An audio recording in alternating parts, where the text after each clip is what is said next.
Hi, my name is Owen Collins, and I'm from Elizabeth Métis settlement. You may know me as Chef from the youth camp.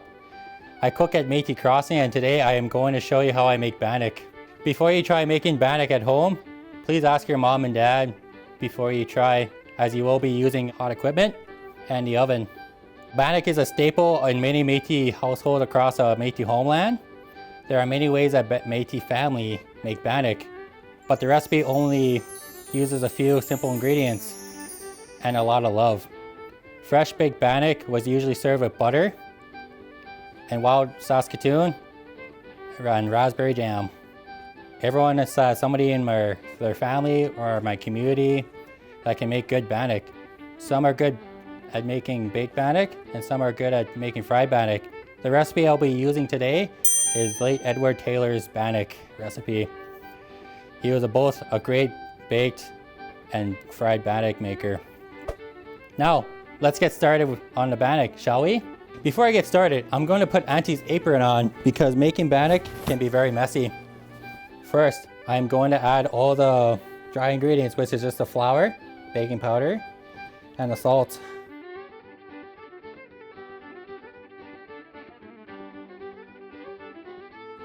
Then I'm going to mix all the ingredients together so it'll bake properly. Whoops.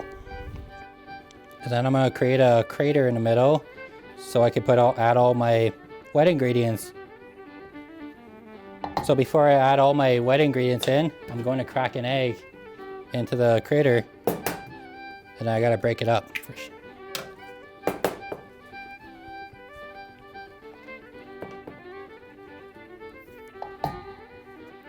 Next, I'm going to add the water and the oil into the middle.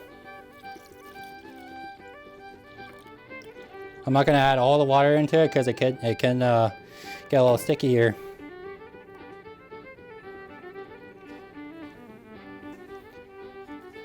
And then I will slowly and indigenously mix all the ingredients together.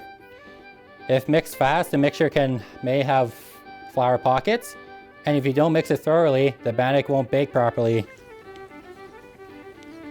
So if it doesn't look as doughy as you want it, you can add more water. And that should be enough there.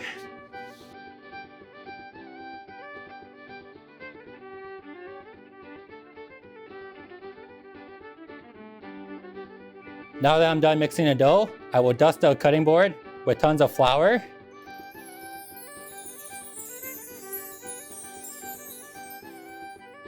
And then I'll thoroughly knead it at least 10 times.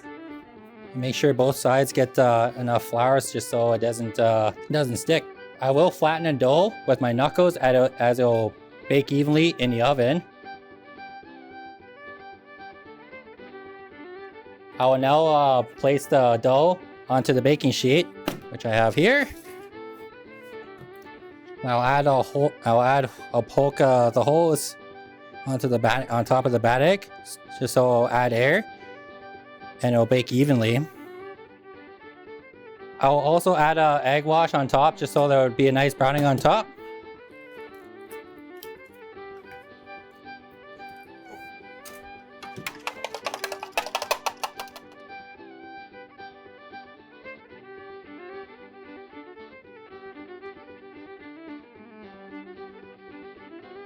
I will now top off the Bannock with some smoked salt.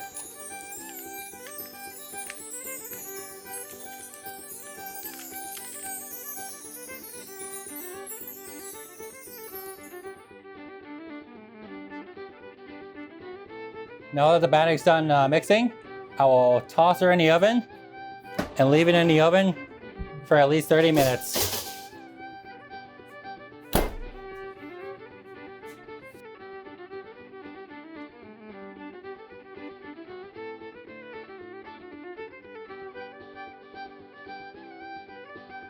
Now that the Bannock is done baking, I will spread some lard over on both sides of the Bannock, like this. Just make sure you don't get, just so it looks real nice and shiny, you don't see any flour on the top.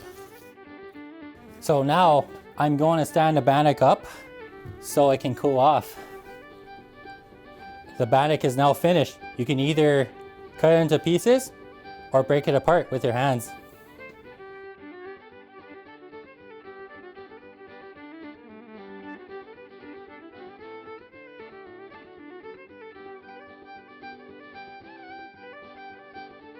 What I want you to do is just eat a piece of bannock.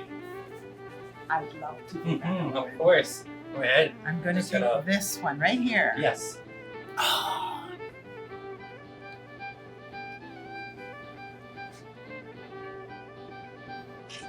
Mmm. It is yummy. Thank you. Good bannock. Good bannock. Thank you for joining me today. I hope that you take some time with family and try making this traditional dish together. If you received a family box, you will have received a bannock recipe card to make your own at home over the holidays. I can't wait until you come visit me here at Métis Crossing. I hope your family is enjoying the Métis Family Christmas Countdown. Merry Christmas from myself, my family, and the Métis Crossing team.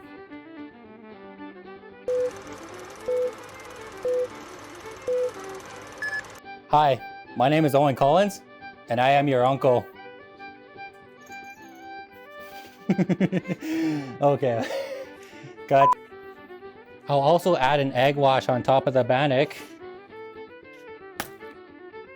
And now apparently we're going to be putting eggshells into the on top of the bannock now. Whoops. Cut.